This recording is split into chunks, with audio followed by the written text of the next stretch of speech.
দেখো গাঁদা ফুলের এমনি চাষ হচ্ছে, কিন্তু এই গাঁদা ফুলগুলোর সাইজ গুলো কিন্তু খুবই ছোট দেখতে পাচ্ছ। বিঘার পর বিঘা কিন্তু এখানে বিভিন্ন ধরনের ভ্যারাইটির যে ফুল চাষ হচ্ছে। চলো আমি আগে এই দিকটা দিয়ে এন্ট্রি নেব।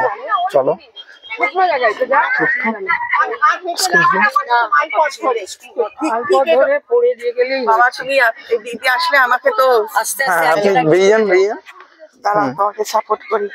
এখানটা নিচু আছে, এখানটা করে, এখানটা ঠিক করে নে। আপনারা কোথা থেকে এসেছেন? কলকাতা থেকে? বাহ, কিন্তু এই জায়গাটা সম্বন্ধে আপনারা কোথা থেকে জানলেন? ইন্টারনেটে, তাই তো? একদম ম্যাক্সিমাম সোর্সেস ওইখান থেকেই জানা যাচ্ছে।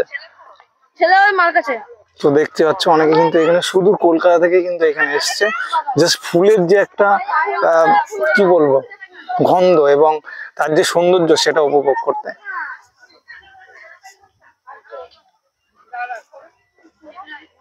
চলো ওই দিকটায় যাবো, সবাই যে দিক দিয়ে যাচ্ছে ওই দিকটায় দিয়ে ঢুকবো।